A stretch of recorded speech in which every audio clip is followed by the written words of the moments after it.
Good morning and welcome to the Loyalty of Leadership. This is the second week of our series, The Loyalty of Leadership. And today I want to talk about respect and how respect is so important to being an effective leader. First of all, I wish I could sing because I would sing RESPECT.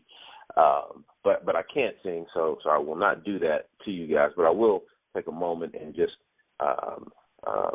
read the definition instead of trying to give you my Aretha's rendition of RESPECT. And very quickly, a feeling of deep admiration for someone or something elicited by their abilities, qualities, or achievements.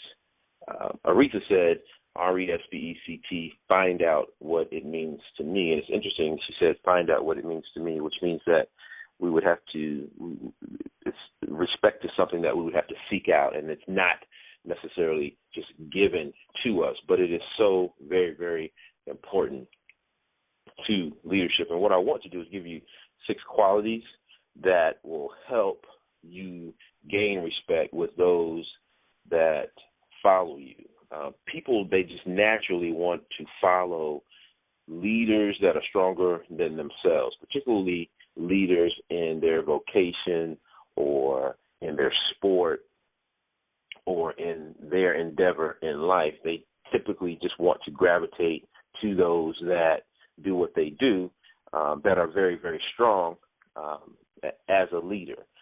So that's just one thing. And that, by doing that action, that is almost a coordination of respect by saying, hey, I want to emulate this person because I believe that they're really, really good at what they do. And so they just kind of garner some natural respect from a distance, but they can gain more or they could lose respect based on certain things. So let's go over 6 qualities that will help you gain more respect. Number 1 is natural leadership ability. And some people just have that it factor when it comes to leadership. However, one of the pitfalls is just relying on that talent alone and not developing the 21 qualities of leadership that we talked about, not doing things to get better. But there are people that just have that natural innate ability to lead, and you can see it early on. You can walk into a kindergarten class and you got that one kid in the corner with other kids circled around them, and they're talking about how we're going to get these cookies today. So there are folks that just have that natural leadership ability. But if you're one of those people that have, that natural charisma, that natural ability to connect and to communicate with individuals, you can't rely on that alone. You have to develop the qualities of becoming a good leader. You have to continue to get better and to work to become a stronger and better leader. So natural leadership ability is number 1. Number 2, having respect for others. And basically what that means is employing the law of reciprocity. And the more respect you give out, the more respect that you ultimately will get. And it has to be voluntary, and it has to be true respect. It has to be not manufactured when it comes to giving respect to others. People will know if you are faking. People will know if you're not being true to them as it relates to you showing them or giving them respect. When people respect you as a person, they tend to admire you. There's admiration there. When people respect you as a friend, they tend to love you. So you have friends that respect you that really do love you. But when they respect you as a leader, that's when you'll have folks follow you. So we have people that admire us. We have people that love us. And as a leader, and that's what we're talking about today, we want people to follow us. So give respect to others if you want respect. Number 3, you have to be courageous. You have to have courage. This demands you having the ability to stand alone. We hear all the time that it's lonely at the top. It's not necessarily lonely at the top, but if you're a leader and you're exuding the 21 qualities of leadership that we talked about, if you are a student of leadership, there are not too many people traveling that road that really want to be strong, effective leaders, because there will be leaders all over the place. And you can look at different areas of our life right now where it's obvious that we are lacking leadership as a nation across this country. So you will find yourself, if you practice becoming an awesome leader, kind of traveling a road by yourself. But you have to be able and be willing to do that if you want to be a strong and effective leader. Of course, you have to do what's right in being courageous, in spite of what things look like. You have to be able to side with right versus siding with popular. Oftentimes, you have to risk failure when being courageous. You have to risk failure, danger, and criticism. Risk is a key part of success. If you look in the area of sports, Michael Jordan talks about it all the time, how in order for him to become a great basketball player, he had to shoot the ball a whole lot, which means he had to take risks. And he missed a lot more shots than he made. I mean, if you look in the sport of baseball, you're successful if you fail 70% of the time standing up at the plate swinging at the ball. If you bat 300, then you're doing really, really well in baseball. But you have to be able to, you got to shoot the ball, you got to swing for the ball, you got to swing for the fence. You have to take risks, okay? Number 4, success is another way to gain respect from others. And not success in its totality, but having successes, small successes, say on a day-to-day basis, having, and I like to call them wins. Whenever you are trying to accomplish anything, you want to be able to, along that quest, you want to be able to win more than you lose. And even when it comes to your goal setting, you want to try to have wins every single day or every single week that moves you closer towards your ultimate goal. So you want to have wins. So those that are having wins or having this success over time, they attract respect, period. Think about someone that you respect right now, particularly in your vocation. They are probably pretty successful in what they do. And, of course, success is measured in so many different ways. It's not necessarily financial. It's not necessarily a particular position, but success is measured in so many different ways. And the success that is important to you, you will tend to be drawn to folks that have accomplished that success. And in the same vein of success, people look at you and they're thinking to themselves that what you say, there's not a whole lot of value in that, but the results that you produce, they're pretty priceless, and that's what will earn you the most respect. And again, that's success. Number 5 is loyalty. Loyalty is a dying attribute for the most part, and that's because we've become an instant gratification society that lacks gratitude and lacks appreciation for the small things, and we constantly are looking for huge wins and not satisfied or not grateful for the small wins or the small successes that we have in life. And so loyalty is a dying attribute.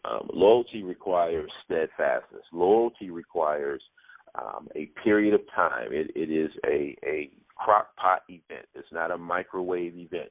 So if you want to garner respect, then you will be loyal yourself, and then that loyalty will be reciprocated. But again, it has to be genuine. Your loyalty has to be genuine. Your loyalty, as a matter of fact, is most profound when you are saying or doing something that doesn't necessarily benefit you, but it exhibits loyalty towards someone else, and that someone else is the only person that's benefiting from your actions and your loyalty. So if you want to improve, or if you want to gain respect from those that follow you, make sure that you are loyal to them. Number 6, you have to add value to other people. And probably that's the greatest way to garner respect, and that's adding value to other people. You don't want to be a subtractor. You want to add value to people. And you do that by valuing other people. You value their opinions. You value their efforts. You are grateful for their existence in your life. You're grateful for their existence in your organization. And again, well, the key ingredient is being very, very genuine. We add value to people when we make ourselves more valuable to them, when we exude servitude towards them, when we take ourselves down and when we build them up. That's when we add value to other people. We add value to them when we know and when we can relate to them in many different areas of their life. So if I know you and I can relate to you, I can find ways to serve you or to help you or to benefit you, and that's when I add value to you. So it's so very important to be someone that's adding to folks instead of taking away from people. So very important. Ways to measure your level of respect right now. One of the best ways, I think, is to look at the people that you attract. And when I talk about this, for some reason I think about these reality shows and all these people that tend to have all this drama. And I know that is, it's supposedly not scripted, but you have producers that are kind of driving the attitude of the show and driving the topics. But take a look at the people that you attract. If there is a bunch of drama in your life and there's a bunch of disrespect in your life, you are attracting that. So what you have to do is you have to take inventory and take a look at yourself and ask yourself, do I have respect for others? And, am I courageous? Am I willing to stand for right even when it's not popular? Am I having small successes over time? Am I a loyal person? Am I adding value to others? If you're attracting, if there's a bunch of drama, if someone is constantly bringing drama to your life or constantly bringing negative energy to your life, that's because you are somehow, some way attracting that. So you need to figure out why someone feels like, or something feels like they have an invitation to bring that garbage to your life and remove it. Okay. Another thing that you can do to help measure the level of respect that you currently have in your life is how do people respond when you ask for a commitment or a change? If you ask them to commit to something that is uncomfortable to them for whatever reason, the amount of time it takes, the amount of work it's going to require, something that's going to take them out of their comfort zone for a little while or for a long time, how do they respond? Are they like, absolutely, let's go, let's do this? Or are they resistant or just flat out tell you no? Or if you ask somebody to make a significant change, how do they respond to you? That helps. That's an indicator of how much folks respect you.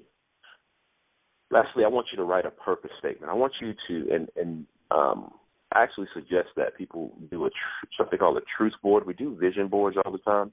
Go to thelendellgroup.com, THELYNDELLGROUP.com, and there's a piece out there about truth boards. And a truth board is simply something that reminds you of who you are. And all of your truths start out with I am, like I am focused, or I am purposeful, or I am a faith being. Those are just some of my truths.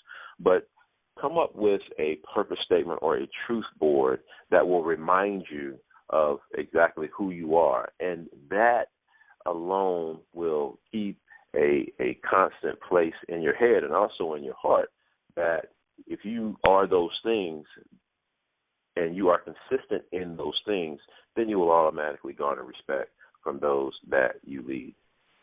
Time flies when we're having fun. I want to thank you for joining the call today. Follow us on Twitter, and that's at RODERICKL Brown. And that's Roderick L. Brown, at Roderick L. Brown. The call today is sponsored by ShareNote.com, electronic health record system, specifically for the behavioral health care industry. Go to ShareNote.com if you ever have a chance. And thanks again for joining the call, and we will talk to you next week.